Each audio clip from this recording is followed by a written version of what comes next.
But let's talk about the essential elements of a effective system of interventions.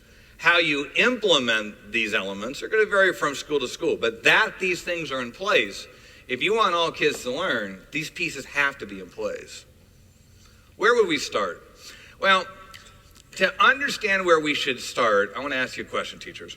You teach a key concept in your class in initial teaching, and then you do an assessment to see if kids are getting it. And you grade the assessment, and most of the kids bomb the assessment. What do you think? Interventions! No, you think what? My bad, reteach. I better try that one again. Same thing here. A system of interventions don't start with interventions. A system of interventions starts with your core instruction. Because if you have too many kids not making it after initial teaching, you don't have an intervention problem. You have a what you do all day problem, right? And interventions can't make up for doing the wrong things up front, right? In RTI language, MTSS language, we would call initial teaching tier 1. We got to look at core instruction first, and we want to have effective teaching in core instruction. But if your mission is learning for all kids, there's something else that has to happen. That is essential if you want all kids to learn. And this point is so important, I'm going to make you write it down, okay? So there's a critical point here. What do all kids need at tier 1? I want you to write this down. My next point, I want you to write this down. Ready? Now you understand when I say write it down, it's not because I forgot to put it on a slide. You get that, right? If you're in a mic talking coma, I need to make you an active learner again. So here we go. All students need access to essential grade level standards. In your core instruction, all students need access to essential grade level standards. All students need access to essential grade level standards. In other words, all kids need access to what I need to learn this year to be ready for next year. Would you agree, teachers? There are some things that you teach. If a child doesn't get it this year, it won't kill him next year, right? We'll call those nice to know things. There's some things you teach that when you think about it, you go, oh my Lord, if a child left this year not knowing that, ooh.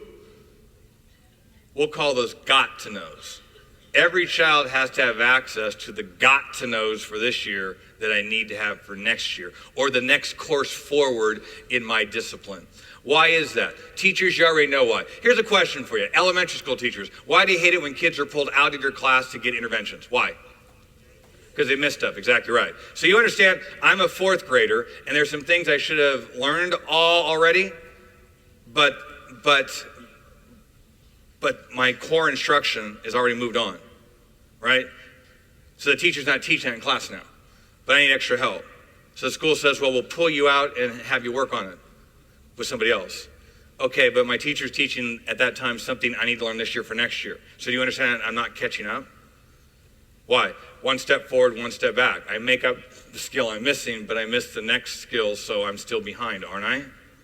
Even worse than that. Now, listen to this. We take the kids who are lowest, who are like way behind in foundational skills that should have learned years ago, and there are schools that take those kids out of grade level curriculum and replace it with below grade level coursework. So you think about this here. If you take a child out of grade level curriculum and you put them in below grade level coursework and you teach them below grade level all day, where will they end up at the end of the year? Below grade level. Where did you think they were going to end up? And schools will like tell me, Mike, we're doing this to catch them up. How is that going to catch them up? This is not an intervention.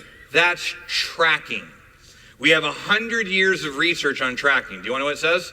The high kids stay high, the middle kids stay in the middle, and the low kids stay low. Why? What did you expect? When you put some kids in above grade level coursework for their core instruction, and you teach them above grade level all day, where do you predict they will end up? Above grade level. If you teach a kid at grade level all day, they'll end up at grade level. And if you teach a child below grade level all day, they'll be below grade level, right? We said our mission is high levels of learning for all kids. We defined high as grade level or better. High school plus, right?